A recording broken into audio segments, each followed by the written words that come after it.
اور عمر ابن خطاب رضی اللہ عنہ ایک مرتبہ رونے لگے، نبی اکرم صلی اللہ علیہ وسلم نیند سے جاگے تھے، تو آپ ایک جس بستر پر سوئے تھے وہ ٹاٹ کا تھا، ٹاٹ سمجھتے ہیں نا، تھیلا جس کو بولتے ہیں عام زبان میں، اس میں اناج پیکنگ ویکنگ ہوتا ہے، موٹا ہوتا ہے، جوٹ جس کو مطلب ٹاٹ کا کپڑا تھا، تو ٹاٹ پر سونے کی وجہ سے آپ کے جسم مبارک اور چہرے مبارک پر نشانات بن گئے تھے، وہ امپریشنز آ گئے تھے چونکہ اس چیز پر آپ لیٹے ہوئے تھے۔ تو عمر ابن خطاب رضی اللہ عنہ رونے لگے کہ اللہ کے رسول صلی اللہ علیہ وسلم، آپ اللہ کے نبی ہیں، رسول ہیں، اور آپ ایسی زندگی گزارتے ہیں، آپ اللہ سے چاہے تو مانگ لے تو اللہ تو آپ کو سب کچھ دے دے گا، لیکن نبی اکرم صلی اللہ علیہ وسلم نے اسی کو اختیار کیا، کم سے کم دنیا آپ نے اختیار کیا درکی۔ صحابہ میں بہت سارے صحابہ مالدار تھے، مالداری کی کوئی ان کی مثال نہیں ہے، جیسے کہ عثمان ابن عفان رضی اللہ عنہ، یہ عرب کے سب سے مالدار، پورے عرب جزیرے کے سب سے مالدار ترین انسانوں میں سے، لیکن دنیا سے بے رغبتی کا اندازہ ہوتا ہے کہ مال آتا ہے تو خرچ کر دیتے ہیں، صدقات دے دیتے ہیں، جہاد کے اندر مال خرچ کر دیتے ہیں، نبی اکرم صلی اللہ علیہ وسلم میں لٹا دیتے ہیں، جب بھی جو ہے صحابہ کو ضرورت ہوتی ہے، قحط سالی پڑتی ہے اس میں خرچ کرتے ہیں، مصیبت آتی ہے اس میں خرچ کرتے ہیں، رشتہ داروں پر خرچ کرتے ہیں، مانگنے والوں پر خرچ کرتے ہیں، مسافروں پر خرچ کرتے ہیں۔ یہ دنیا سے بے رغبتی تھی، مطلب انہوں نے ہوڑ نہیں کی، پیسہ لے کر جمع کرتے نہیں رہے کہ اس کو خوب خوب خوب جمع کرو اور اس کے بعد جو میں فلاں کے لیے کروں گا، بلکہ پیسہ تھا، دنیا بہت تھی، اس کا حلال استعمال بھی کیا، لیکن اس کے باوجود اس کو صرف خرچ کرتے تھے، اس کے لیے زندگی نہیں گزارتے تھے۔ اور آج ہمارا معاملہ کیا ہے؟ ہم صرف اور صرف دنیا کے لیے زندگی گزارتے، بے رغبتی ہمارے کسی عمل سے ظاہر نہیں ہوتی۔ اب دنیا سے بے رغبتی کا معنی یہ نہیں کہ اچھے کپڑے کو انسان نہ پہنے، لیکن دنیا سے بے رغبتی کا معنی ہے کہ میں دین اسلام پر چلوں، جس کی وجہ سے ہو سکتا ہے اچھے کپڑے پہننا مجھے چھوڑنا پڑے، وہ ایک الگ چیز ہے، سمجھ رہے آپ؟ تو اللہ نے مال و دولت مختلف لوگوں کو مختلف دی ہے، اسلام یہ چاہتا ہے کہ ہم دنیا کے لیے کچھ نہ کریں بلکہ آخرت کے لیے سب کچھ کریں، جو کچھ کر رہے آخرت کے لیے، سمجھ رہے آپ؟ جیسا کہ مال کے لیے رشتے توڑے جاتے ہیں، مطلب دنیا کے لیے رشتے توڑے جاتے ہیں، دنیا کے لیے ایک دوسرے سے منہ موڑ لیا جاتا ہے، دنیا کے لیے ایک دوسرے سے فساد، جھگڑے اور جو ہے جنگ کی جاتی ہے، ہمیں اسلام اس کی اجازت نہیں دیتا، ہمیں صرف اور صرف ہر عمل آخرت کے اعتبار سے کرنا چاہیے۔ جب انسان ہر عمل آخرت کی کرتا ہے وہ خود بخود دنیا سے منہ موڑنے والا بن جاتا ہے، اور یہ کام تبھی ہو سکتا ہے جب ایک انسان کے اندر اللہ کا تقوی، اللہ کا ڈر اس کے دل میں۔ یہ بڑی اہم بات ہے، یاد رکھیے، بڑی اہم چیز ہے۔ اور نبی اکرم صلی اللہ علیہ وسلم کی خود تعلیم، صحابہ کی تعلیم، اور دنیا سے بے رغبت جو لوگ تھے اور مسکینی کی زندگی جس نے گزاری، ان کی فضائل بھی اتنے آتے ہیں حدیث کے اندر۔ ایک روایت میں آتا ہے آپ صلی اللہ علیہ وسلم فرمایا، غریب مسکین لوگ مالدار لوگوں سے 500 برس پہلے جنت میں چلے جائیں گے، 500 years before۔ 500 برس بہت بڑا وقفہ ہوتا ہے، اور آخرت کے اعتبار سے بات ہو رہی ہے۔ پوچھے گا کیوں؟ تو کہا بہت ساری دنیا کی نعمتوں سے وہ محروم تھے، صرف مسکینی کی وجہ سے، غربت کی وجہ سے، سمجھ رہے ہیں؟ اسی لیے اللہ کے رسول غربت کی زندگی کے لیے، مسکینی کی زندگی کے لیے خود دعا کرتے، اللہ مجھے مسکین رکھ، اور آخرت میں مسکینوں میں اٹھا، اور میرا فیصلہ مسکینوں کے ساتھ کر۔ یہ دنیا سے بے رغبتی کی علامت ہے، ورنہ نبی ہونے کے ساتھ تو آپ کی ہر دعا قبول ہو رہی، آپ آسمان سے چاہتے تو سونا اتارتے، چاندی اتارتے، اچھے اچھے کھانے اور پینے سب کچھ کر سکتے تھے، لیکن آپ نے جو ہے دنیا سے بے رغبتی اختیار کی۔ علی بن ابی طالب رضی اللہ عنہ کے تعلق سے آتا ہے، اب رات میں اٹھتے تھے اور اٹھ کر جو ہے خوب روتے تھے اللہ کے حاضر، خوب روتے تھے، اپنی داڑھی کو کھینچتے تھے اور کہتے تھے، اے دنیا میں نے تجھے طلاق دے دی، تو میرا پیچھا چھوڑ دے، میں تیرے جھانسے میں نہیں آنے والا، بہت لوگ ہیں تیرے جھانسے میں آنے والے، ان کے پیچھے لگ، میرا پیچھا تو چھوڑ دے۔ تو یہاں بھی دیکھیے علی بن ابی طالب رضی اللہ عنہ دنیا سے بے رغبت تھے، دنیا سے دوری اختیار کیے ہوئے تھے، دنیا ان کے لیے کوئی معنی نہیں رکھتی تھی، اصل چیز تھی ان کے نظروں میں آخرت والی زندگی۔ ہم لوگ بھی اپنے آپ کو اب ٹارگیٹ اورینٹیڈ بنائیں کہ ہمارا بھی ایک ٹارگیٹ ہو، وہ ہے آخرت کی زندگی، جس کی وجہ سے ہمیں دنیا سے بے رغبتی اختیار کرنا پڑیں گی۔ ہو سکتا کچھ چیزوں کو چھوڑنا پڑے گا، ہو سکتا کچھ مال کھونا پڑے گا، ہو سکتا کچھ زمین اور جائیدادوں کو لٹا دینا پڑے گا، لیکن یہ دنیا سے بے رغبتی ہوں گی، اور آخرت کے لیے ہم زبردست تیاری کر رہے ہوں گے، یاد رکھیں۔ اور ایسا نہیں کہ آپ دنیا کی رغبت رکھ کے دنیا پرست ہوں گی تو لوگ آپ کو عزت کریں گے، آپ کا مقام ہوگا، آپ کو فلاں ہوگا۔ عزت اور ذلت یہ اللہ کی طرف سے ہوتی ہے، یاد رکھیں۔ عمر ابن خطاب رضی اللہ عنہ جو کہ دنیا کے سب سے بڑے جو ہے حکومت کے جو ہے بادشاہ ہے، ایک طرح سے خلیفہ ہے، لیکن ایک دنیاوی اعتبار سے لوگ ان کو بادشاہ سمجھتے ہیں، ٹھیک، خلیفہ مختلف ہوتا ہے، بہرحال تو ایک قسم کے وہ امپرر ہے، ایک قسم کے وہ کنگ ہے، ایک قسم کے وہ خلیف ہے، ٹھیک، خلیفہ ہے، ان کی حکومت جو ہے اتنے اس پہ پھیلی ہے۔ آج کے زمانے کے اندر کئی ممالک ہوں گے، 50 ملک میں سمجھتا ہوں بھر جائیں گے، جس میں سعودی عرب ہے، یمن ہے، قطر ہے، UAE ہے، عراق ہے، ایران ہے، پھر بہت سارے علاقے شام کے 4-5 ملک ہے، فلسطین ہے، مصر ہے، لبنان ہے، جارڈن ہے، سیریا ہے، اسی طرح ترکی کا علاقہ ہے، اسی طرح جو ہے بہت سارے اور بھی علاقے جو آپ جائیں گے، یہ سب جو ہے آپ کی ملکیت ہے، مطلب آپ اس کے کنٹرولر ہیں، ٹھیک، آپ اس کے خلیفہ ہیں۔ اور جو ہے اسی زمانے میں فارس لٹ رہا ہے، فارس برباد ہو رہا ہے، جو دنیا پرست لوگ ہیں ان کے لیے دنیا سب کچھ ہے، آخرت کا کوئی تصور نہیں۔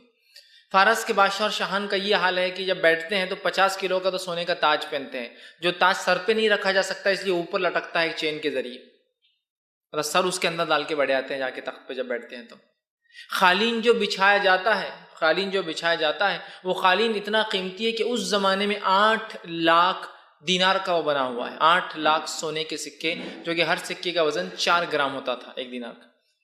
تب اس کو اگر کیجیز میں لے جائے تو کتنا ہوگا؟ اس کا ایک قالین ہے جس پر وہ چلتے ہیں، سیاسن جو ہے سونے اور چاندی کا بنا ہوا ہے، یہ ان کی حالت ہے۔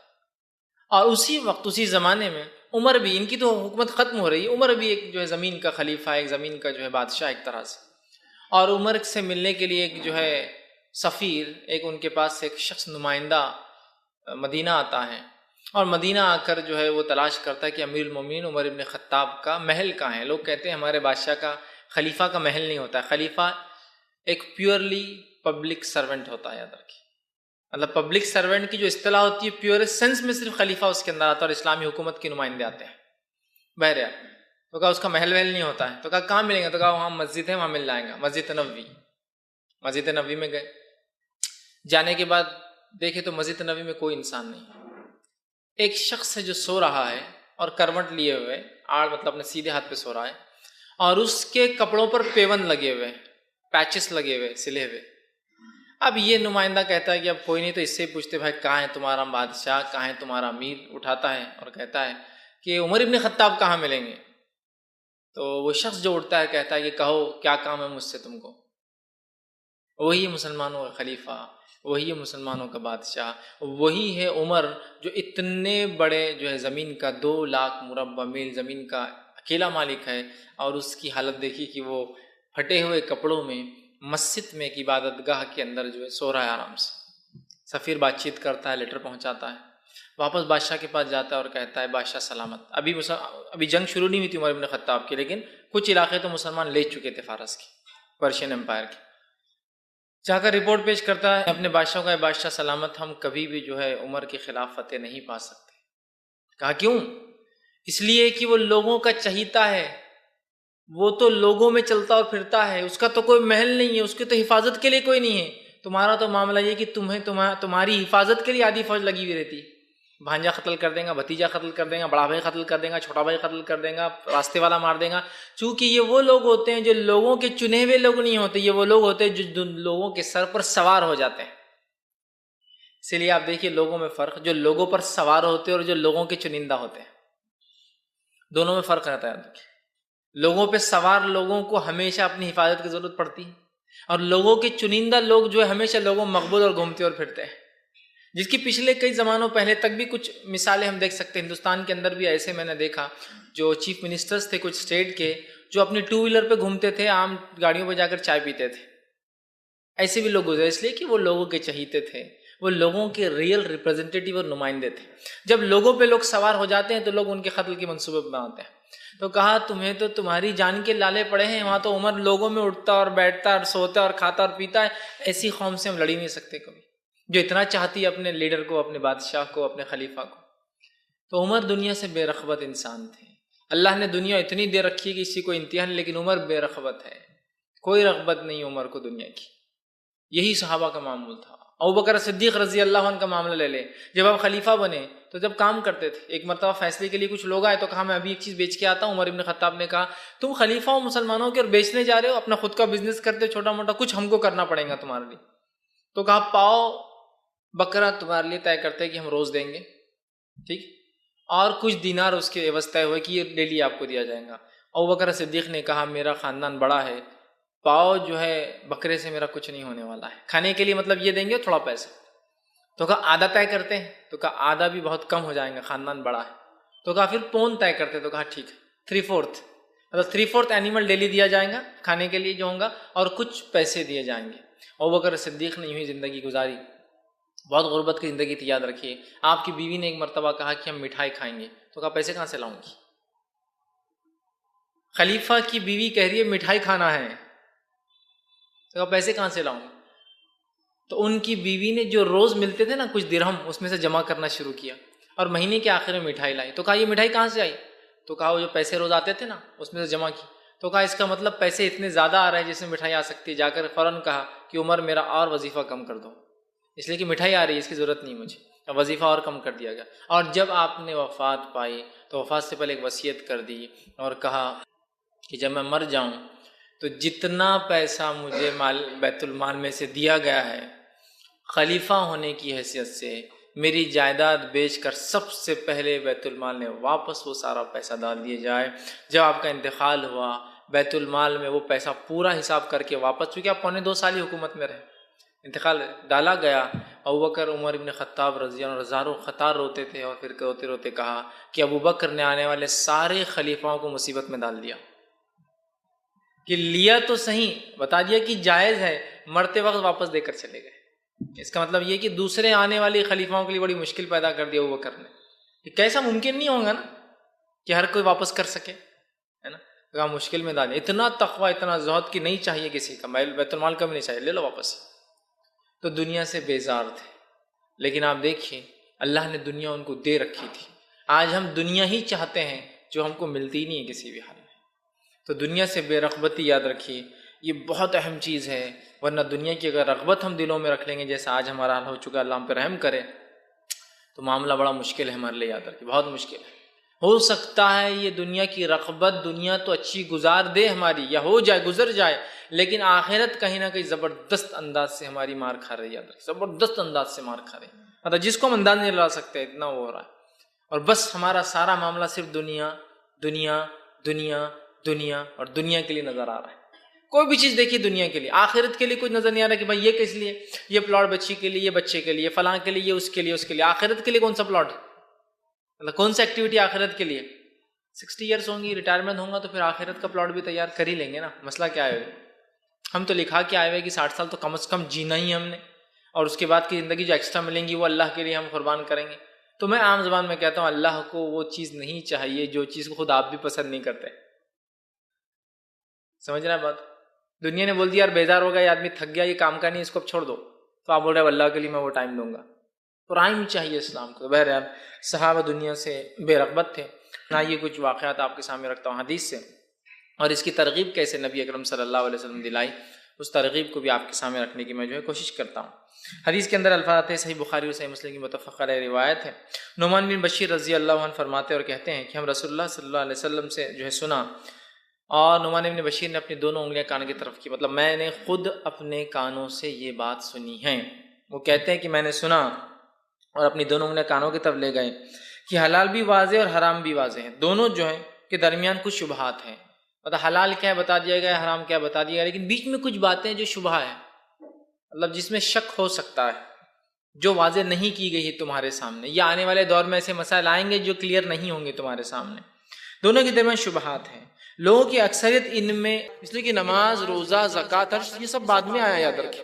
تو پہلے شروعات میں جو نزول قرآن کا ہوا، اور 13 سال کا اگر ہم معاملہ لے لیں تو جب اللہ نے توحید، رسالت اور آخرت کے علاوہ جس چیز کا تذکرہ کیا، 2 پوائنٹ جس پہ ایمفسائز ہوا، اللہ سے انسانیت کا رشتہ جڑ جائے، شرک نہ کرے، اور دوسرا انسان اپنے سماج میں دوسرے انسان سے، جانوروں سے اور ماحولیات کے ساتھ کیا سلوک کرے، اسی کا تذکرہ قرآن نے کیا ہے۔ پھر وہ انسان بھوکا ہو سکتا ہے، ننگا ہو سکتا ہے، مظلوم ہو سکتا ہے، غلام ہو سکتا ہے، اسی طرح وہ کوئی بھی ہو سکتا ہے، یتیم ہو سکتا ہے، کیا سلوک کیا، اس کا تذکرہ کیا۔ اللہ رب العزت نے سورہ حج سورہ نمبر 22 اس کی آیت نمبر 77 میں جو میں نے آپ کے سامنے تلاوت کی فرمایا اور کہا، یا ایھا الذین آمنوا ارکعوا، اے وہ لوگوں جو ایمان لاؤ رکوع کرو، رکوع کیا کرو، واسجدوا، اور اللہ کے سامنے سجدے کرو، واعبدوا ربکم، اور اپنے رب کی عبادت کرو، وافعلوا الخیر لعلکم تفلحون، اور خیر کے کام کرو تاکہ تم فلاح پاؤ۔ کیا کیا؟ نماز کے بعد ایمان لاؤ، اے ایمان لانے والو نماز قائم کرو، مطلب رکوع کرو، سجدے کرو، اور وافعلوا الخیر، اور خیر کے کام کرو۔ خیر کے کام کیا ہو سکتے ہیں؟ بہت ساری چیزیں ہو سکتی جو خیر کام ہے، اور خیر کے کام کرو تاکہ تم فلاح پاؤ، آخرت میں اور دنیا میں کامرانی پاؤ، جو ہے کامیاب ہو جاؤ اس کے لیے تم وفعلوا الخیر، اور اچھے اچھے کام کرو، خیر کے کام کرو، یاد رکھیے۔ اور سب کچھ اس میں آ سکتا ہے، سارے خدمت خلق کے شعبے جو دنیا چلاتی ہے، افسوس ہم بھول گئے، وہ سارے وفعلوا الخیر کے اندر آ جاتے ہیں۔ تمام اچھے کام جو بھی دنیا میں سکتے وہ سب تم کرو مسلمان، اور ہم نہیں کریں گے تو کون کریں گا؟ بات بھی تو صحیح ہے، ایمان لانے والا اگر یہ کام نہیں کرے گا تو کون کرے گا پھر؟ اس لیے کہ ہمیں تو پتا ہے مرنے کے بعد ہمیں بدلہ ملنے والا ہے۔ دنیا تو اس لیے جیتی کہ انہیں مرنا ہے، تو اس کے بعد وہ سمجھتے کچھ بھی نہیں اس کے بعد۔ ہم وہ قوم ہے جنہیں پتا ہے کہ ہم کو اس کا بدلہ ملنے والا ہے۔ جب ہمیں پتا ہے بدلہ ملنے والا ہے تو ظاہر سی بات ہے ہم تو چھوٹی چھوٹی نیکیوں کو ترسنے والے لوگ ہیں، اس لیے کہ ہم تو امید کرتے ہیں اپنے رب سے کہ اس کا ہمیں بدلہ ملنے والا ہے، اور بہتر سے بہتر جس کو ہم دنیا میں چھوٹا سمجھتے ہیں، پتہ نہیں آخرت میں کتنا کچھ مل جائے گا اس کے بدلے میں۔ دوسری جگہ اللہ رب العزت فرماتا ہے سورہ بقرہ سورہ نمبر 2 آیت نمبر 177 177 میں فرماتا اور کہتا ہے لیس البر ان تولوا وجوہکم قبل المشرق والمغرب، یہ کوئی نیکی نہیں کہ جو تم اپنا جو چہرہ جو ہے مشرق کی طرف پھیرو یا مغرب کی طرف۔ اصل یہ آیت جو نازل ہوئی تھی جب اللہ رب العزت نے آپ صلی اللہ علیہ وسلم جو ہے مکے سے جو ہے مدینہ گئے، اور کم و بیش 13 یا 17 مہینے نماز جو ہے بیت المقدس کی طرف قبلہ اول جس کو کہتے ہیں مسجد اقصی کی طرف کر کے پڑھی۔ اس کے بعد جب چہرہ پھیر دیا تو یہود و نصارہ نے مذاق اڑا کر کہا یہ کیسا نبی ہے تمہارا، کبھی ادھر چہرہ کبھی ادھر چہرہ، نماز میں یہ کیا معاملہ ہے؟ تو اللہ نے اس کے رد میں ایک جواب دیا اور کہا لیس البر، یہ کوئی نیکی نہیں کہ تم جو ہے چہرہ مشرق کی طرف پھیرو یا مغرب کی طرف پھیرو۔ آگے فرمایا مغربی ولکن البر من آمن باللہ والیوم الآخر، اور بر اور نیکی تو یہ ہے کہ تم ایمان لاؤ اللہ پر اور روز آخرت پر۔ پھر فرمایا یوم الآخری والملائکتی، اور اللہ کے فرشتوں پر ایمان لاؤ، وہ کتبی اور اس کی کتابوں پر ایمان لاؤ، والنبیین اور اس کے انبیاء پر ایمان لاؤ، وآت المال علی حبہ ذی القربى، اور مال سے محبت ہونے کے باوجود بھی اس کو خرچ کرو اپنے رشتہ داروں پر، والیتامی اور یتیموں پر، والمساکین اور مسکینوں کے اوپر، وابن السبیل اور مسافروں پہ خرچ کرو، والسائلین اور وہ لوگ جو تم سے مانگتے ہیں، وفی الرقاب اور گردنوں کو چھڑانے کے اندر کرو، واقاموا الصلاۃ اور نماز قائم کرو۔ پھر فرمایا وآتوا الزکاۃ اور زکوٰۃ ادا کرو۔ فرمایا والموفون بعہدہم اذا عاہدوا اور اپنے اگر وعدے کرتے ہو تو وعدوں کو پورا کرو، والصابرین فی البأساء والضراء وحین الباس اور صبر کرے تنگ دستی میں، لڑائی میں اور دکھ اور مصیبت کے اندر، وحین الباس اولئک الذین صدقوا واولئک هم المتقون،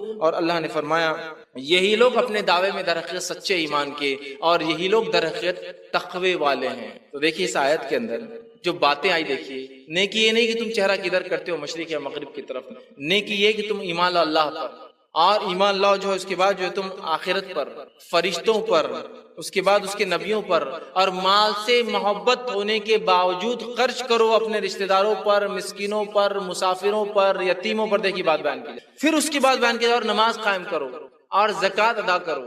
دیکھیے آپ یہ جو باتیں بتائی جا رہی ہے جس کو ہم سوشل سروسز سمجھ کے چھوڑ دیتے ہیں، لوگوں کے لیے محنت کرنا، مشقت کرنا، کچھ دینا مسکینوں کو، محتاجوں کو، مسافروں کو، مانگنے والوں کو، یتیموں کو، جس چیز کو ہم جو آسان سمجھ رہے، اللہ رب العزت نے نماز اور زکوٰۃ سے پہلے ان باتوں کو گنوایا کہ محبت کے باوجود مال خرچ کرتے ہیں، وہاں جان کر رب نے جو حکم دیا ہے، اور نماز قائم کرتے ہیں اور زکوٰۃ ادا کرتے ہیں اور وعدوں کو پورا کرتے ہیں اور صبر کرتے ہیں تکلیف مصیبت اور بیماریوں کے اوپر۔ کہا یہی لوگ در حقیقت سچے ہیں اپنے ایمان کے دعوے میں، وَأُولَئِكَ هُمُ الْمُتَّقُونَ، اور حقیقت میں تقوی والے لوگ یہی یاد رکھیں۔ اب یہاں دیکھیے اللہ تعالیٰ نے جو نعمتیں ہمیں دی، جو نعمتیں دی یاد رکھیں، جن نعمتوں سے ہمیں نوازا ہے، اللہ تعالیٰ یہ چاہتا ہے کہ اللہ نے اگر ہمیں نعمتیں دی ہے، اس نعمتوں کے بدلے ہم ان لوگوں کی مدد کریں جو ان نعمتوں سے محروم ہیں۔ اللہ نے اگر کوئی نعمت مجھے اور آپ کو دی ہے تو اللہ یہ چاہتا ہے کہ ہم ان نعمتوں سے جو اللہ نے مجھے اور آپ کو دی ہے، ان نعمتوں کے بدلے ہم ان لوگوں کی مدد کریں جن کو اللہ رب العزت نے یہ نعمتیں نہیں نوازا ہے۔ یاد رکھیں یہ بات سمجھنے کی بہت ضرورت ہے، یاد رکھیں، اس لیے کہ اللہ رب العزت نے جو نعمتیں ہمیں دی ہے، اگر اس نعمت کے بدلے ہم اللہ کی مخلوق کی خدمت نہیں کرتے ہیں، اس کا مطلب ہم اللہ کی دی گئی نعمتوں کا بھی شکر برابر ادا نہیں کرتے ہیں۔ اگر اللہ نے جو نعمتیں دی ہے اس کے بدلے میں ہم دوسرے بھائی کی اگر مدد نہیں کرتے، اس کا معنی یہ ہوتا ہے کہ اللہ کی دی ہوئی نعمتوں کا بھی ہم شکر ادا نہیں کرتے۔ اس بات کو اللہ رب العزت نے دیکھیے اپنے کلام میں کیسے فرمایا، حالانکہ ایسی سینکڑوں آیتیں، یاد رکھیے سینکڑوں ہے، اس میں سے صرف میں کچھ رکھ رہا ہوں آپ کے سامنے سمجھنے کے لیے۔ کتنی اہم بات ہے کہ اللہ نے جو نعمتیں دی ہے اس کے بدلے ہم بھی لوگوں کو سہولت عطا کریں ان نعمتوں کے شکرانے میں۔ دیکھیے اللہ فرماتا سورہ بلد سورہ نمبر 90 آیت نمبر 8 سے لے کر 20 میں اللہ نے کہا اور فرمایا الم نجعل لہ عینین، کیا ہم نے تمہیں آنکھیں نہیں دی دیکھنے کے لیے؟ نعمت گنوا رہا ہے. وَلِسَانًا وَشَفَتَيْنِ، اور کیا ہم نے زبان اور تمہیں جو ہے ہونٹ عطا نہیں کی جس سے تم جو ہے بات کرتے ہو، زبان اور ہونٹ مل کر بات کرتے ہیں انسان کی. شفتین وہدیناہ النجدین، اور کیا ہم نے تمہیں دو راستے نہیں بتا دی، حق والا راستہ اور باطل کا راستہ، سچ کا راستہ اور جھوٹ کا راستہ، رحمان کا راستہ اور شیطان کا راستہ؟ تو ہم نے کیا تمہیں دو راستے نہ بتا دیے؟ پھر اللہ فرماتا ہے فلا اقتحم العقبہ، اور اس کے بعد تو نے وہ گھاٹی پار نہیں کی. درحقیقت گھاٹی سے یہاں مراد وہ اعمال جو ابھی آگے بولے جا رہے ہیں، یہ اعمال انسان اپنے اوپر بہت مشکل سمجھتا ہے، گراہ سمجھتا ہے، اس لیے اس کو گھاٹی کہا گیا، چڑھائی کہا گیا، مشکل درہ کہا گیا. تو پھر فرمایا، دیکھیے پہلے گنائے نعمتوں کو جو دیے جسمانی، پھر کہا کیا تو نے وہ گھاٹی پار نہیں کی؟ پھر فرمایا وما ادراک ما العقبہ، اور تجھے کیا پتا ہے کہ وہ گھاٹی کیا ہے، وہ درہ اور وہ مشکل والی چیز کیا ہے، وہ چڑھائی کیا ہے؟ فک رقبہ، وہ ہے کسی غلام کو آزاد کرنا. بہت مشکل جاتا ہے. صحابہ کے زمانے میں غلام ہوا کرتے تھے، تو انہیں آزاد کرنا بہت بڑی نیکی تھی. تو اللہ فرما رہا ہے کہ ہم نے تجھے نعمتیں عطا کی اور تو گھاٹی کو نہیں پار کرتا، تو ان اعمال کو جو ابھی بیان کی جا رہی ہے اس کو بہت مشکل سمجھتا ہے. وہ گھاٹی کیا ہے؟ فک رقبہ، کسی غلام کی گردن آزاد کرنا. او اطعام فی یوم ذی مسغبہ، اور بھوک والے دن کسی مسکین کو کھانا کھلانا، یہ گھاٹی جس کو ہم بہت مشکل سمجھتے ہیں. یتیما ذا مقربہ، اور اپنے رشتہ دار یتیم کی مدد نہیں کرنا.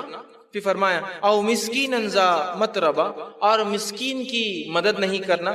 ثم کان من الذین آمنوا وتواصوا بالصبر وتواصوا بالمرحمہ، اور پھر فرمایا اور اس کے بعد جو ہے پھر ایمان لاتا اور جو ہے اس کے بعد جو ہے صبر کرتا اور شفقت اور رحم کا سلوک دوسروں کے ساتھ کرتا. تو دیکھیے یہاں اللہ رب العزت نے اپنی نعمتیں گنوائی، ہونٹوں کے بارے میں کہا، زبان کے بارے میں کہا، آنکھوں کے بارے میں. ان نعمتوں گنواتے اللہ رب العزت دیکھیے کیا بیان کر رہا ہے کہ تو نے اس گھاٹی کو پار نہیں کیا. کیا ہے وہ گھاٹی جس کو ہم مشکل سمجھتے ہیں؟ غلام کو آزاد کرنا، بھوک کے دن مسکین کو کھانا کھلانا، کسی جو ہے معذور اور محتاج کو مانگنے والے کو عطا کرنا، کسی یتیم کو جو خرابتدار میرا رشتہ دار ہے اس کی مدد کرنا. پھر اس کے بعد وہ ایمان لاتا، پھر صبر کرتا اس ایمان کے بعد، اور جو ہے پھر فرمایا کہ اور اچھا سلوک اور شفقت کا معاملہ کرتا. اولئک اصحاب المیمنہ، تو یہی وہ لوگ ہیں جو سیدھے ہاتھ والے ساتھی بننے والے، یہی وہ لوگ ہیں جو جنت میں جانے والے، رائٹ ہینڈ والے لوگ ہونے والے ہیں. آگے فرمایا والذین کفروا بآیاتنا ہم اصحاب المشأمہ، اور وہ لوگ اللہ فرماتا ہے جس نے کفر کیا ہماری آیتوں کے ساتھ وہ تو ہوں گے الٹے ہاتھ والے لوگوں میں، جہنمی لوگوں میں. علیہم نار مؤصدہ، اور بند کی ہوئی آگ ان کو گھیرے ہوئے ہوں گی. تو دیکھیے یہاں جو ہے اللہ رب العزت نے اپنی نعمتوں گنوایا، اس کے بعد کا اس نعمتوں کے بدلے میں انسان دوسرے انسان کی تو مدد کر. وہ ایک غلام ہو سکتا ہے، وہ تیرا جو ہے یتیم جو ہے رشتہ دار ہو سکتا ہے، وہ کوئی مانگنے والا ہو سکتا ہے، وہ ایک بھوکا انسان ہو سکتا ہے جس کو تو کھلائے اور پلائے. یہ سب کر تو پھر تو نے جو اس گھاٹی کو پار کر لیا، اور پھر ہو ایمان والا، اور پھر جو ہے وہ لوگوں پر رحم اور شفقت کرتا ہے، خود صبر کرتا ہے. تو ایسے لوگ سیدھے ہاتھ والے لوگوں نے. تو یہاں دیکھیے اللہ رب العزت نے لوگوں کے ساتھ اچھے سلوک کو تعلق جڑا دیا جنت میں جانے سے. کہا وہی لوگ جو ہے سیدھے ہاتھ والے لوگ ہیں، اور جو کفر کرے، انکار کرے اللہ کی آیتوں کا، وہ الٹے ہاتھ والے لوگ ہوں گے اور وہ گھیری ہوئی آنکھ میں بند کر دی. اس لیے میں نے کہا اسلام اور خدمت خلق کا بڑا گہرا تعلق ہے، یاد رکھیے. اس لیے کہ ایک مومن کے تعلق سے اللہ دیکھیے ان صورتوں کے اندر جو بالخصوص مکی صورتیں ہیں، ہر بار کچھ نہ کچھ انسانیت کے تعلق سے تذکرہ کرتا ہے اور پھر ایمان کا تذکرہ کرتا ہے. اس کے بعد مسکین کو کھانا کھلاتے ہیں، یتیم کے ساتھ اچھا سلوک کرتے ہیں اور ایمان لاتے ہیں اور نماز قائم کرتے ہیں. ایسے تذکرے آئیں گے ہمیشہ. گویا یہاں جس چیز کو ہم نے آسان سمجھ لیا، بندوں کے حق مارتے ہیں، ان کا حق نہیں دیتے، جبکہ خدمت خلق انسانیت کے ہمیں کرنا ہے. یہاں اللہ رب العزت نے وعیدیں سنا دی ان لوگوں کو جس کو اللہ نے نعمت دے رکھی ہے، اس نعمت کے بدلے وہ دوسروں کو جو ہے مدد نہیں کرتے. اور ایسی سینکڑوں آیتیں یاد رکھیے قرآن کے اندر موجود ہیں جس میں خدمت خلق میں غلام کو کھانا کھلانا، یتیم کو حق دینا، مسکین کو، اسی طرح مصیبت زداؤں کی مدد کرنا، مظلوموں کی مدد کرنا، اور بہت ساری باتیں میرا قرآن اس بارے میں کہتا ہے. ہمیں ان باتوں کو سمجھنے کی ضرورت ہے. ایک حدیث آتی ہے جو متفق علیہ صحیح بخاری اور صحیح مسلم کی حدیث ہے.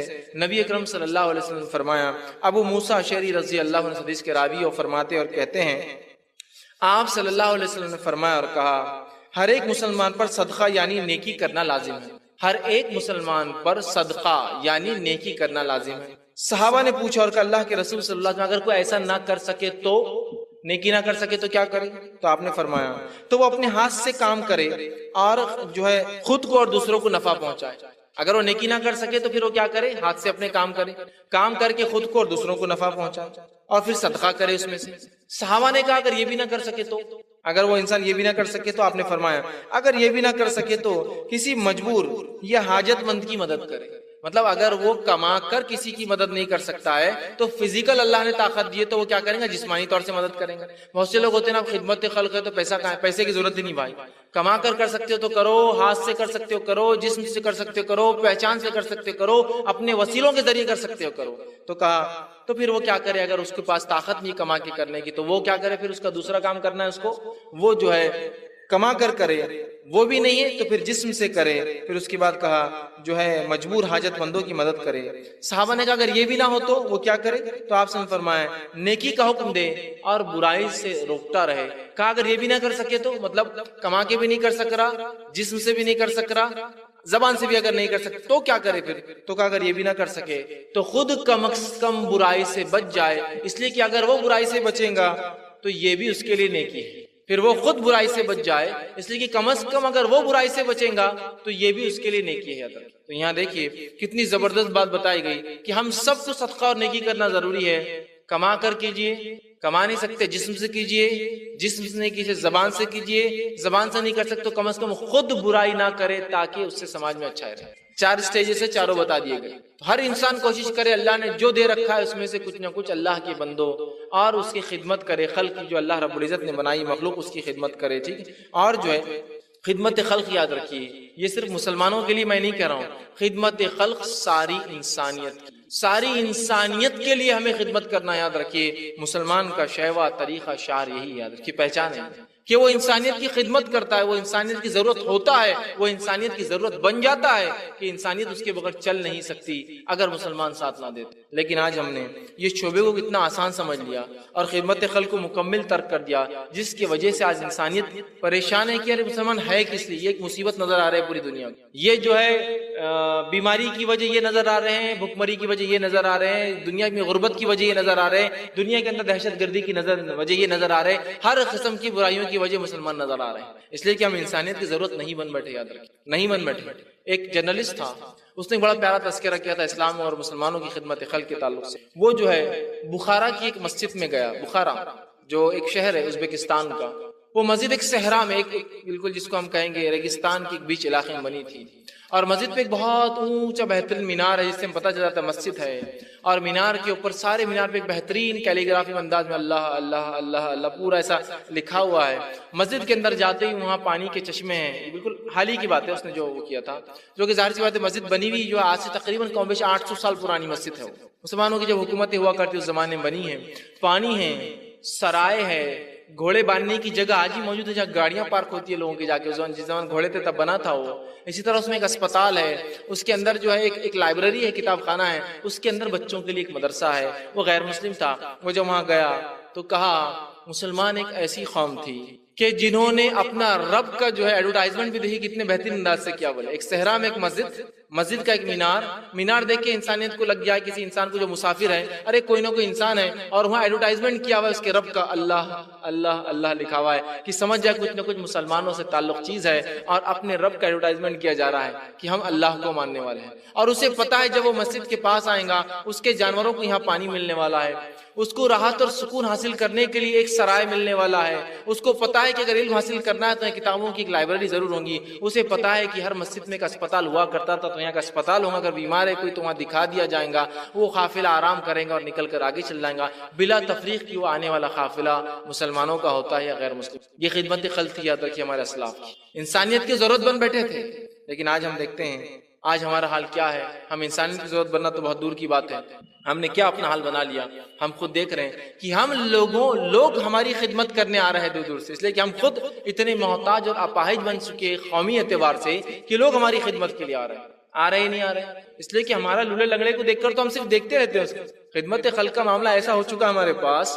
ایک واقعہ سناتا ہوں میں آپ کو، ایک مثال دیتا ہوں. اتنا ہم بالکل محروم ہو چکے اس سے، راستے پہ کھڑے ہیں، بارش کا موسم چل ہی رہا. ایک آدمی بارش کے موسم میں کپڑے لے کر، بسکٹ لے کر، ایسی چیزیں لے کر نکلا ہے بیچنے کو جو بھیگ سکتی ہے. یہ کاغذ ہے اس کے پاس، اب دیکھیے ہمارے نوجوان کھڑے ہیں، قوم کھڑی ہے بارش سے بچتے ہوئے کونے میں، اور بارش شروع ہو کر اس آدمی کی چیزیں بھیگنا چالو ہوتی تو پہلا دوسرے کو بولتا ہے جو دو لوگ کھڑے ہوئے، اس کو سمجھا نہیں تھا کہ یار بارش ہونے والی لے کے نہیں نکلنا. دوسرا بولتا اے جی جڑے رہتے لوگ ان کو کیا سمجھنا چاہیے نا پہلے لے کے نکلنا. اس کو کم از کم یہ تو سمجھ ہونی چاہیے تھی کہ ایک جو ہے پلاسٹک کا کور لے کے نکلنا. اس کو یہ تو سوچ ہونا چاہیے تھا بھیگنے والی چیز ہے، اس نے کوئی چیز سنبھالنے کے لیے لے کے نکلنا چاہیے تھا، ہے نا.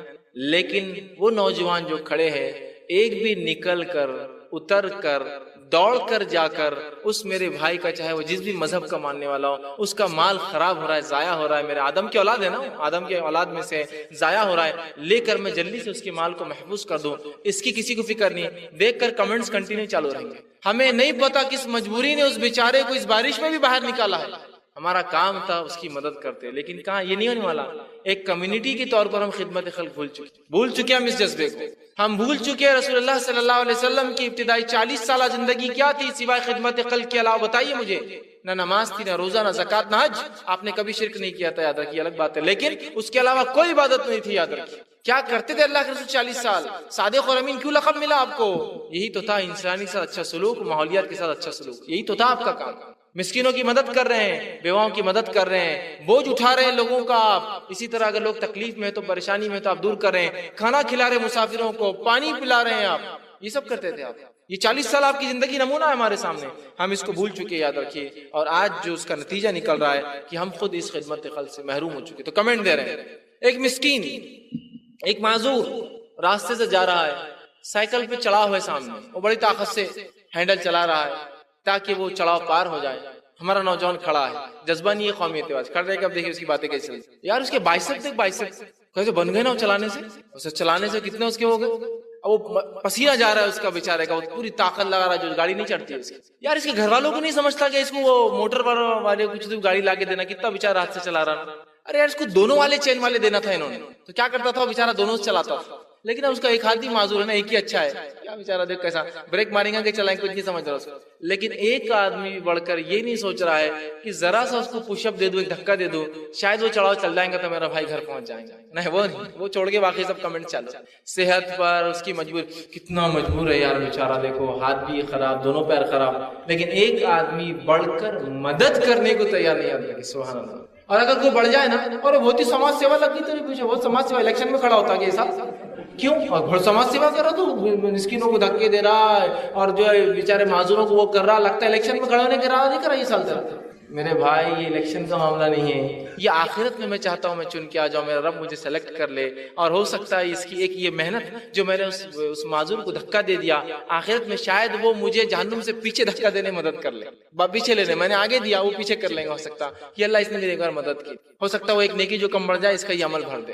سوچ ہی نہیں ہے، میں کہہ رہا ہوں نا، تصور ہی نہیں، تصور نہیں ہے. ایک قومی اعتبار سے بھول چکے. افسوس کی بات ہے، کچھ غیر مسلموں کو میں نے دیکھا ہے کہ اگر کسی انسان کو ٹرین میں بھی پاتے ہیں بیمار ہیں، میں نے ان کی وہ تڑپ دیکھی خدمت خلق کی کہ اگلے اسٹیشن پہ جانا تو کہیں دور ہے، اگلے اسٹیشن پہ اس شخص کو لے کر اترتا اور اپنے سفر کو ڈسکنٹینیو کرتا ہے، اس آدمی کو دواخانے بتاتا اور پھر اگلی ٹرین سے سفر کرتا. ہمارے پاس آخر میں بدلے کا تصور ہونے کے بعد بھی وہ خدمت کا جذبہ کہاں گیا؟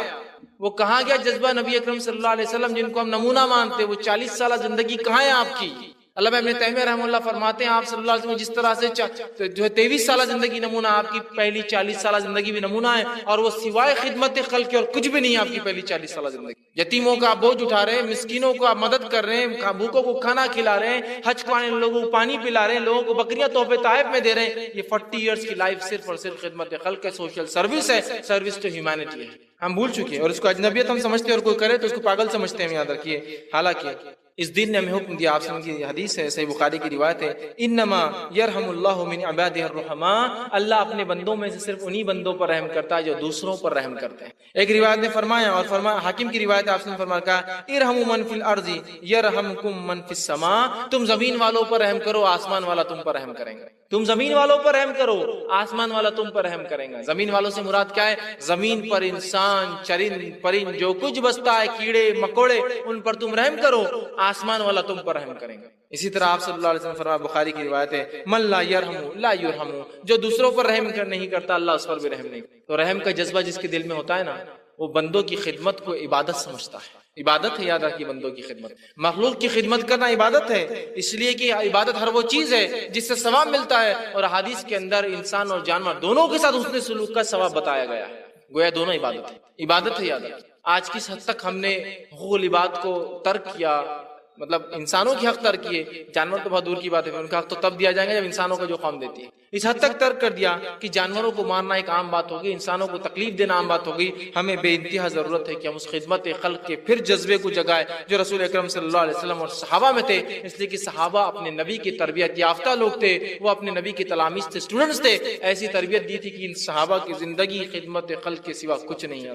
دنیا ان کو آج بھی یاد کرتی ہے اچھے اچھے ناموں سے، اس لیے کہ انہوں نے انسانیت کے لیے اتنا کچھ کیا. یاد رکھیں. اسی طرح جو ہے آج امت مسلمہ جو ہے میں کتنے ضرورت مند لوگ ہیں، مسکین ہیں، بے کس ہے، یتیم ہے، مظلوم ہے، بیوہ ہے، مطلقہ ہے، بیمار ہے، بے نکاح ہے، بے روزگار ہے، اور ایسے لوگ ہیں جو معذور ہے، محتاج ہے، آفتوں اور بلاؤں میں جو ہے پھنسے ہوئے ہے، غریبی کا شکار ہے، اور اسی طرح بہت سارے اور بھی جو ہے ایسے چیزوں میں پھنسے جن سے نکلنا ان کا ناممکن ہے. کیا آج ہمارے پاس ایسا کوئی شعبہ ہے جس شعبے کے ذریعے ان لوگوں کی مدد کی جا سکتی ہے؟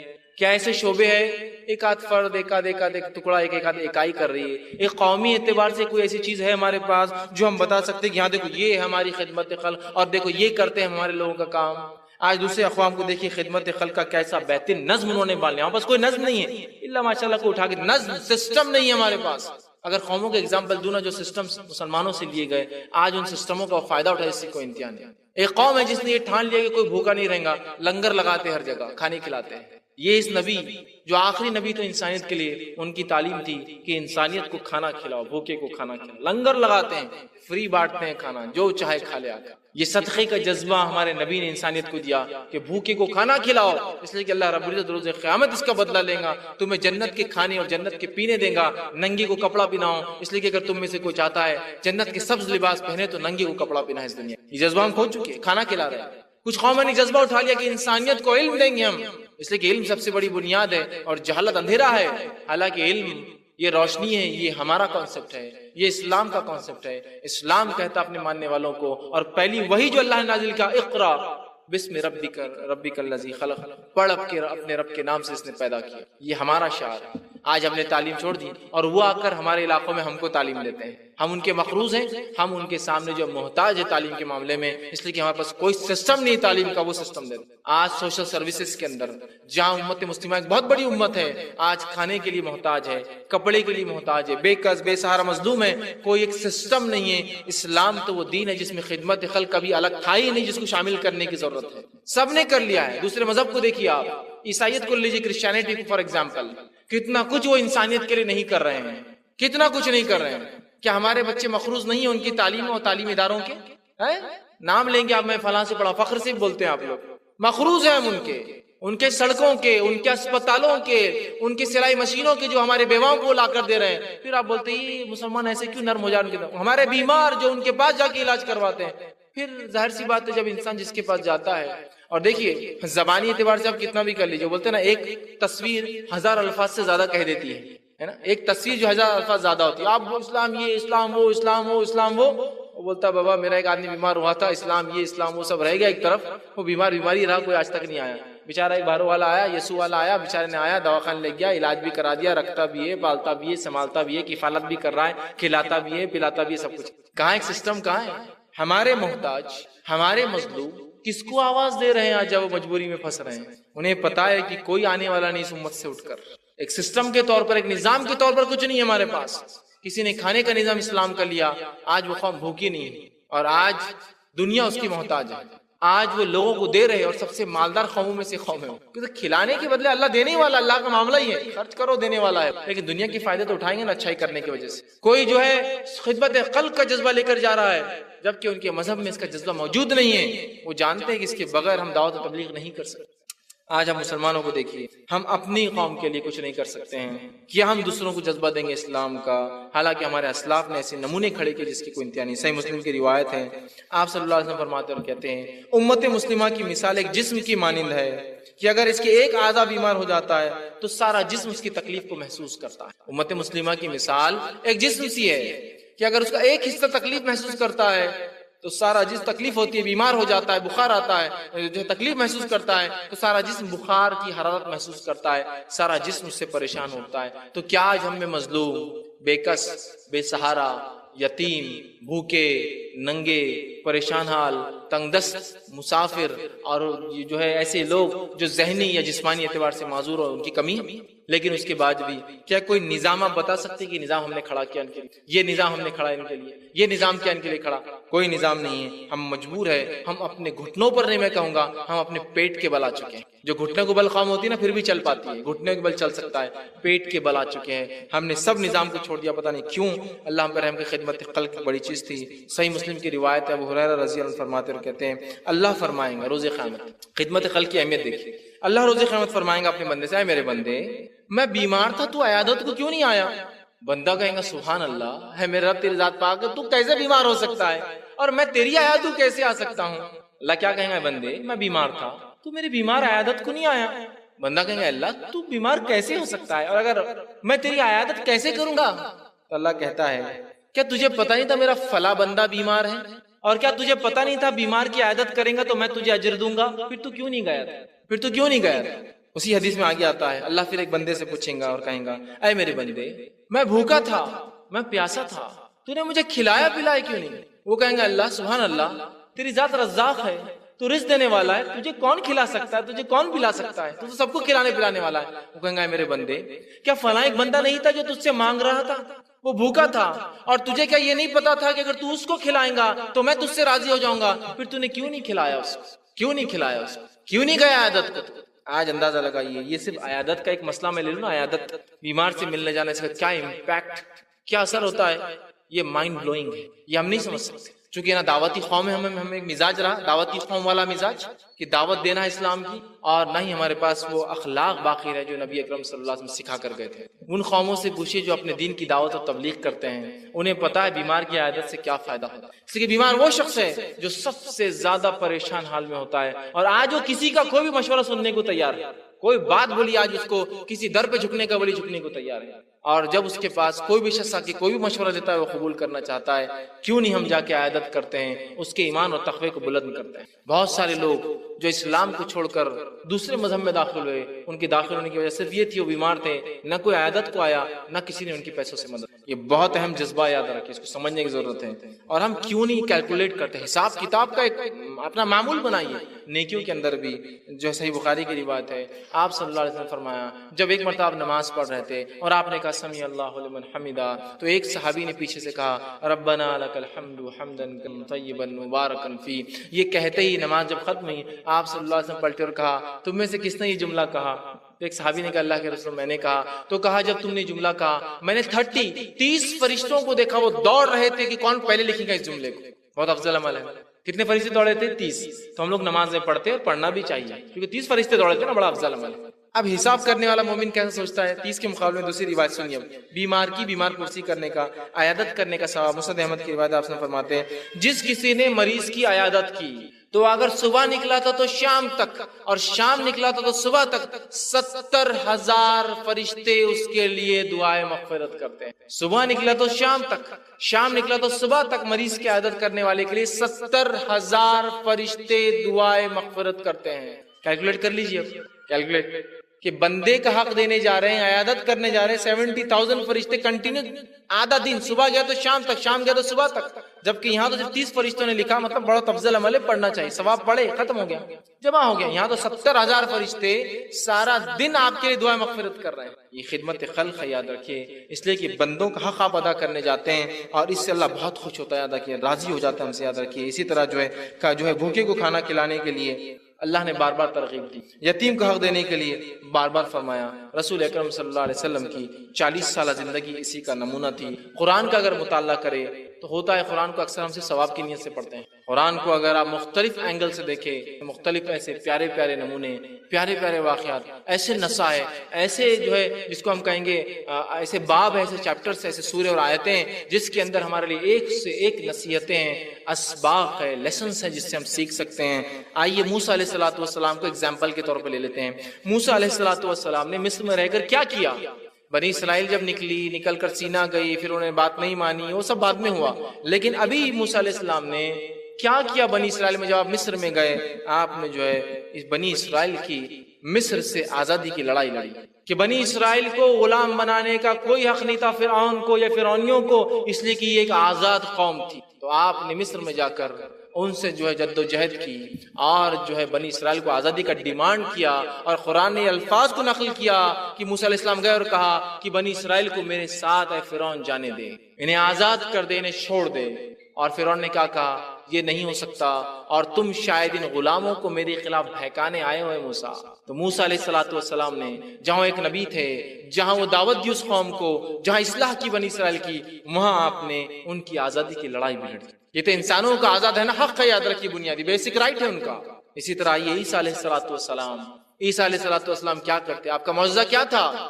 آپ کے پاس اندھا لایا جاتا تو ماں پیٹ سے اندھا ہے، اللہ سے دعا کرتے، ہاتھ پھیرتے، آنکھیں آ جاتی۔ کوڑی کو لایا جاتا جو ماں پیٹ سے ہے، ہاتھ پھیرتے، واپس بہترین جلد ہو جاتی۔ یہ سب بیماری سے شفا دینا، یہ کیا ہے مجھے بتائیے؟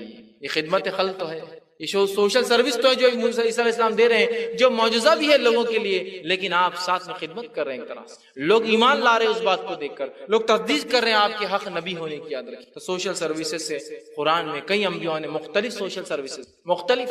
موسیٰ علیہ السلام کے واقعے میں لے لیجیے، جب آپ ایک کنویں پہ پہنچے جہاں دو عورتیں پانی بھر رہی تھی، لیکن جو بھیڑیں جو عورتوں کی پہلے آئی تھی پانی وہ نکالتی اور پیتی کوئی اور۔ موسیٰ علیہ السلام لڑا ان سے اور کہا کہ پہلا حق ان عورتوں کا جو پہلے آئی ہے، تو گوا ان کا حق دلایا۔ سوشل سروس تو ہے، حق دلایا ان کو، ان کا جس کو ہم سوشل سروس کے نام سے چھوڑے نا، یہ درخت دین اور اسلام اور عبادت ہے، یاد رکھیے۔ تو ہمیں سمجھنے کی ضرورت ہے صحابہ نے صحابہ کرام نے کیا کیا کیا جس کی وجہ سے دنیا ان کو آج یاد کرتی ہے۔ یاد رکھیے ہم بھی یاد کرتے، دنیا بھی یاد رکھتے۔ وہ خدمت خلق تھی جو وہ کرتے تھے، اور خدمت خلق کرنے والوں کو ہم سمجھتے دین سے نکل گئی ہے۔ بہت سے لوگ خدمت خلق کرے، ارے یار ان کا کچھ سمجھ رہا نہیں، میرے کو غریبوں کو کھانا کھلانے میں لگ گئے، کسی کو کپڑے پہنانے میں لگ گئے، دواخانے میں چکر مارتے رہتے، یہ کیا ہے؟ دوسرے کام کرنا ہے، یہ کام کرنا ہے، وہ کام کرنا ہے، فلاں کرنا ہے۔ تو سوشل سروس کرنے والوں کو دین سے نکل گئے سمجھتے ہیں۔ کبھی کبھار اس کے لیے دعا بھی کرتے اللہ اس کو ہدایت دے ادھر واپس آ جائے، بولے دکھ رہا ہی نہیں آج کل، صرف فرض پڑتا اور سنت موقع تھا، کبھی پڑھا اور نکل گیا مسجد سے، پھر کہاں چلے گا؟ اسپتال میں بیٹھا ہوا ہے، کہیں تو پانی پلا رہا غریبوں کو، کہیں گاؤں میں جا کے پتہ نہیں کیا کپڑے دے رہا کسی کو، کہیں پتہ نہیں زکات جمع کر کیا کر رہا، فطرے جمع کر کے غریبوں میں پڑا ہوا جا کے، اللہ نے اتنا مال دولت دیا، دھندا تجارت سنبھالنا چھوڑ کے چلا گیا۔ تو گویا اس خدمت خلق کرنے والے کو اسلام سے نکل گیا ہوتا ہے، ارے یار اس کی عقل مارے کے نکل گیا اسلام سے۔ خدمت خلق اصل چیز ہے، یاد رکھیے۔ صحیح مسلم کی روایت ابو ہریرہ رضی اللہ عنہ فرماتے اور کہتے ہیں آپ صلی اللہ علیہ وسلم فرمایا کہا جس شخص نے کسی مسلمان کی دنیا میں کسی تکلیف کو دور کیا، جس شخص نے دنیا میں کسی مسلمان کی تکلیف کو دور کیا اور تکلیف کو دور کیا، تو قیامت کے دن اللہ تعالیٰ اس کی تکلیفوں میں سے ایک تکلیف کو اس سے دور کر دیں گے۔ یہ بیمار کی یا ایک مومن کی تکلیف دور کرنا کسے کہتے ہیں سمجھ میں نہیں آتا ہے۔ کبھی تصور کیجیے، اللہ نہ کرے، تصور کیجیے آپ کے پاس پیسے نہ ہو، ایک غریب آدمی ہو اور آپ کا کوئی انسان بیمار ہو جائے اور اس کو آپ کو ایک ایسے اسپتال میں لے جانا پڑے جو گورنمنٹ چلاتی ہے، جیسا گھاٹی ہوتے ہیں، government hospital and training centres, گھاٹی ہر جگہ ہوتے ہیں، ٹریننگ انسٹیٹیوٹس۔ آپ گھاٹی لے جا رہے ہیں، آپ کو پتا ہے یہاں بغیر جان پہچان کے میرا معاملہ حل ہونے والا نہیں۔ اب آپ سوچتے کاش کی کوئی آدمی مل جائے جو کچھ کر دے اور میرا اس معاملہ اس پیشنٹ کو، اس لائن کو اور اس میں سے نکال کے اس پیشنٹ کو، تب ہم کو خدمت خلق یاد آتا ہے، نہیں اب اپنے کو بھی کرنا ہے، اپنے مریض تھا نا کتنی تکلیف ہوئی۔ جب معاملہ ختم ہو گیا جان دو اب گیا، اب کیا دیکھنا۔ ایک کسی انسان کی تکلیف کو دور کرے اللہ روز خاص کی تکلیفوں میں سے ایک تکلیف کو دور کر دیں گا۔ آگے فرمایا اور جس شخص نے تنگ دستی پر جو آسانی کی، مطلب ایک تنگ دست آدمی ہے اس پر آسانی کی، اور اور اسی قدر دنیا اور آخرت میں اللہ اس کی پریشانیوں میں سے کسی ایک پریشانی میں اس پہ آسانی کر دیں گا۔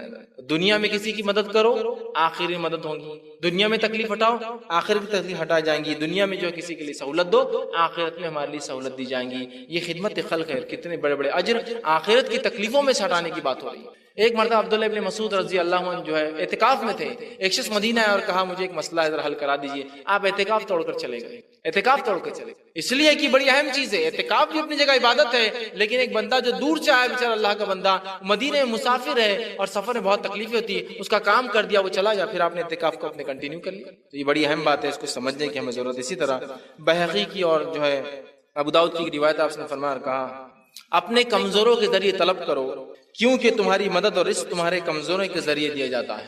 اپنے کمزوروں کے ذریعے طلب کرو کیونکہ تمہاری مدد اور تمہارا رزق تمہارے کمزوروں کی وجہ سے دیا جاتا ہے۔ اور آج ہمارے کمزور جن کی وجہ سے ہمیں رزق دیا جاتا ہے، ہماری نصرت اور مدد کی جاتی ہے، ان کی کوئی اور مدد کرتا ہے۔ ہمارا بیمار کہاں جائے گا بیمار ہو جائے تو اس کو پتا ہے مسلمانوں کے پاس۔ اب ایک مثال دیتا ہوں، اتنا بڑا مسلم علاقہ ہے اورنگ آباد، اس میں کیا کوئی مسلمانوں کی طرف سے بیمار کے لیے کوئی نظم ہے کہ یہاں چلے جاتے علاج ہو جاتا ہے؟ ایک نظم بتائیے، سسٹم بتائیے کوئی سسٹم، یہاں انہوں نے کھول دیا وہاں انہوں نے کھول دیا، بتائیے ایک نظم بتائیے۔ میں آپ کو کئی گنوا سکتا ہوں، نان مسلمس کے، کرسچنس کے، ہندوز کے، اسی طرح بدھ اور سکھ اور جین کے، جنہوں نے نظم کھڑے کر دیے، لالا اسپتال کھڑے ہیں جہاں جاؤ فری علاج کرا لو، وہاں سے ہم بھی فائدہ اٹھا رہے جا کے مسلمان، لیکن ہمارا کوئی نظم ہے کہ ایز سچ اے کمیونٹی ہم نے کوئی نظم باندھا ہے کہ یہاں جا کے ہمارا انسان ہو؟ ارے یہ تو بہت دور کی بات ہے، آپ کے پاس تو بخار کے علاج کا بھی نظم نہیں، باقی چھوڑ دیجیے، اور بڑے بڑے علاج جہاں فری آپ کا سی ٹی اسکین ہو اور ایم آر آئیز نکلے، آپ کے پاس تو بخار اور زکام کے علاج کے لیے سسٹم ہی نہیں، چونکہ اس کو ہم دین کا حصہ ہی نہیں سمجھتے۔ کیا پاگل پن لے کے بڑے دواخانے کھول دیے، گندے گندے لوگ آ رہے علاجہ کرتے بیٹھے ہوں گے، کیا آدمی نے MBBS کا اور دیکھو پاگل چالی میں لگا ہوا ہے، فری علاج کرتا لوگوں کو۔ ارے میرے بھائی، اس کو سمجھ میں آ گیا کیا کرنا ہے دنیا میں، وہ آخرت کے لیے بلڈنگیں تیار کرتے بیٹھ گئے جا کر۔ ہاں، اس کو پتا ہے یہی لوگ تو ہے جو آخرت میں بدلے دینے والے ہیں، ہے نا، مصیبتیں حل کر رہا ہے لوگوں کی جن کے پاس کچھ نہیں ہے۔ اس کو سمجھ میں آ گیا اپنے پروفیشن کی اہمیت، اور لگ گیا وہ اپنی آخرت سدھارنے اور بنانے کے لیے۔ سمجھ رہے آپ؟ جو خدمت خلق کرے ہم اس کو اوچھا، پاگل، دیوانہ، بیوقوف، دنیا نہیں سمجھتی، کائی کو پڑا پھر جب ایسا کرنا تھا، یہی کام تو ہے نہیں، ہو رہا ہی نہیں۔ آج غیر مسلموں نے خدمت خلق کو کیا کر لیا، ڈاکٹرز بنتے ہیں اعلیٰ سے اعلیٰ درجے کے، اور آ کر چھوٹے چھوٹے سلمز کے اندر خدمت کر رہے انسانوں کی، چھوٹے چھوٹے سلمز میں آ کر غریبوں کی خدمت کر رہے ہیں۔ اندازہ لگائیے ہم کیا کرتے ہیں۔ ایک جو ہے آرکیٹیکٹ سے میری ایک بات ہوئی تھی، دلی میں میرا جانا ہوا، کرسچن آرکیٹیکٹ تھا، وہ نیوزی لینڈ سے فارغ تھا، نیوزی لینڈ کا نیشنل تھا، اور اس سے میری بات ہوئی، میں نے کہا دلی کیسے کیا آنا وہاں کے سلسلے میں، تو کہا میں دلی کے سلمز کا سروے کرنے آیا ہوں، اور وہاں تھوڑی سی میں کوشش کر رہا ہوں کہ ان سلمز کے اندر کچھ جگہ میں پرچیز کر کے جو ہے ٹوائلٹس بناؤں، بیت الخلا بناؤں۔ میرے نزدیک تو اس سے بڑا پاگل کون ہو سکتا، نیوزی لینڈ سے پڑھا ہوا، جہاں ہم جانے کو مر رہے پڑھنے کے لیے، وہاں کا آرکیٹیکٹ، وہاں کا نیچرل، اور یہاں آ کے دلی کی سلمز میں کیا بنا رہا، ٹوائلٹس، پیخانے بنا رہا۔ تو میں نے کہا کیوں، یہ بات کیوں کر رہے ہیں؟ اس لیے کہ اس نے کہا کہ مجھے برا لگتا ہے کہ ہماری ماں بیٹیاں جو ہے راستوں پر بیٹھ کر بیت الخلا کو جاتی ہے، اس لیے میں سلمز کے اندر کچھ خدمت خلق کرنا چاہتا ہوں اور ان کے لیے ٹوائلٹس بنانا چاہتا ہوں۔ کیا عظیم جذبہ ہے اس کا، سبحان اللہ، کہ ایک عورت چونکہ باہر اگر بیت الخلا کو جائیں گی تو اس کی حیا، شرم، اس کی عفت، اس کی شرمگاہ کھلتی ہے، وہ فکر کر رہا ہے کہ ہماری ماں بہنوں کی شرمگاہ راستوں پہ نہ کھلے، اس لیے میں ٹوائلٹس بنانا چاہتا ہوں۔ بہت اونچی فکر ہے، یاد رکھیے، بہت اونچی فکر، اللہ ہدایت دے اس کو، بہت اونچی فکر ہے، لیکن فکر بہت اونچی ہے، اس میں کوئی شک نہیں۔ ہم نے کبھی سوچا ہے کہ ایسے غریب بستیوں میں دیکھو، مسلمان عورتیں بھی ہیں اور نان مسلم بھی بیچارے، وہ بیٹھی بھی ہے، کہاں جا رہی ہے، کبھی خیال آیا کہ زمین اپنی پڑی یار بیت الخلا بنا دیتے یہ لوگوں کی عورتیں اگر جائیں گی تو یہ کہیں نہ کہیں ہم بھی کسی زمانے میں انہی نسلوں سے نکل کر مسلمان بنے ہیں، ہماری ماں بہنیں ہیں، یہ ان کی حیا بچیں گی، عفت بچیں گے۔ بہت سارے جو برے کیسز ہوتے ہیں یہ واقعات سے ہوتے جب وہ بیت الخلا نہیں ہوتا ہے، کہیں بھی جاتے ہیں، کچھ کروں یار ان کے لیے۔